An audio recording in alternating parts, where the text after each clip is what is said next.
Ujjwal Bharat news daily bulletin 9 AM और 9 PM। नमस्कार, उज्जवल Bharat news के विशेष डेली बुलेटिन एट 9 AM में आप सभी का स्वागत है। पहले समाचार अरवली जिले से।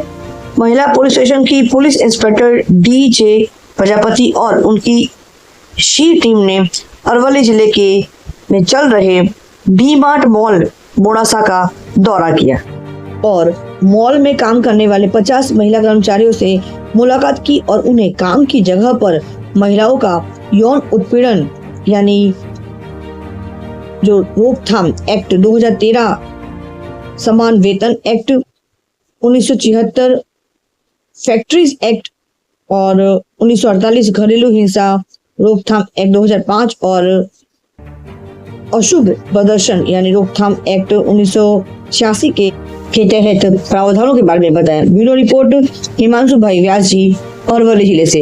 आइए अब जानते हैं अहमदाबाद से अगला समाचार। अहमदाबाद जिले के धोलका तालुका के धमतावन इलाके में स्थित एक कॉस्मेटिक फैक्ट्री के मैनेजर से रिश्वत मांगने के आरोप में एंटी करप्शन ब्यूरो ने खंभा पुलिस स्टेशन के पुलिस कर्मियों के खिलाफ बड़ी कार्रवाई की है।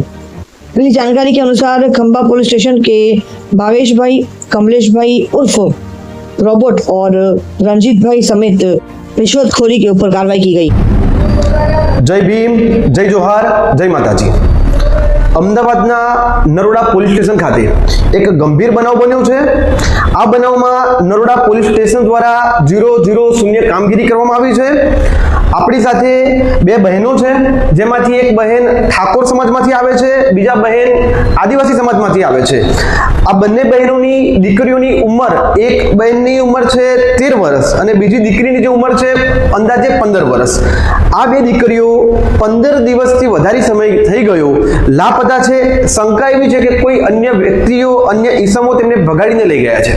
તો આ બાબતે આ બહેનો દ્વારા વારંવાર નરોડા પોલીસ સ્ટેશન ખાતે જવામાં આવ્યું, પરંતુ તેના પીઆઈ દ્વારા, નરોડા પોલીસ દ્વારા જરા પણ સાથ અને સહકાર નથી આપી રહ્યો। આખરે તેમને જનતા સેનાનો સંપર્ક કર્યો છે। આ બહેનોને કહેવાનું કે ટૂંકમાં જણાવશો કે તમે પોલીસ સ્ટેશન ગયા, જાણકારી આપી ત્યારે એમને શું કહ્યું? અમે ગયા હતા પણ અમને એવું કીધું કે સાહેબ ની મળો એમ। સાહેબ કે હું બહાર છું। બરોબર। તો સાહેબ હોજી આવજો, સવારે આવજો એવું જ કે અમને। એટલે એમ ધક્કા ખાઈને પાછા ઘરે જઈએ। પછી કોઈ મળતું નથી અમને, આટલા દિવસ થયા હતા સુધી। જી, તમે બેન, તમે પણ આ રીતે પોલીસ સ્ટેશન ખાતે ગયા હશો, પોલીસે તમને કેવો સાથ અને સહકાર આપ્યો છે? નરોડા પીઆઈ તમને મળ્યા ખરા? તમારે બંને બહેનોમાંથી કોઈ પણ બેનને નરોડા પીઆઈ મળ્યા? ના, નહીં મળ્યા। એ લોકો શું કહે છે નરોડા પોલીસ? એવું કે અમે શોધવાનું કામ ચાલે છે અને તમને ફોન કરીએ દિવસે તમે આવજો એમ। બરોબર છે। જે રીતે બહેનોએ કીધું કે પોલીસ એમને મળી નથી રહી, આટલી ગંભીર બાબતની અંદર નરોડા પીઆઈ આ બહેનોને મળ્યા નથી, પોલીસે કશું જ કામ કર્યું નથી તેવું સ્પષ્ટ દેખાઈ રહ્યું છે। આખરે જનતા સેના તરફથી અમે કાર્યક્રમ આપવા જઈ રહ્યા છે। આવતીકાલે સાંજે 5 વાગે અમદાવાદના નરોડા પોલીસ સ્ટેશન ખાતે ધરણા કરવામાં આવશે। તો તમામ લોકોને કહેવા માંગુ છું કે ફક્ત આ દીકરી આદિવાસી સમાજની કે ઠાકોર સમાજની નથી, તમામ સમાજે પોતાની દીકરી છે તેમ સમજીને આ પોલીસને ખબર પડે કે કોઈ પણ દીકરી જો નાબાલિગ હોય ને આવી ઘટના બને તો તાત્કાલિક ધોરણે કામે લાગી જવું જોઈએ। આમની શાન ઠેકાણે લાવવા માટે, આમને એમની ફરજ બતાવવા માટે, એમનું કામ કરવા માટે તથા દીકરી સહી સલામત તેમના ઘરે આવી જાય તે માટે ધરણાનો કાર્યક્રમ આવતીકાલે સાંજે 5 વાગે રાખ્યો છે। સ્થળ નરોડા પોલીસ સ્ટેશન।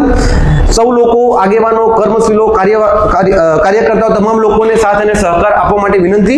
જય ભીમ, જય જોહાર, જય માતાજી। Thanks for watching UB News. Like and comment and don't forget to subscribe for latest updates. Subscribe our channel.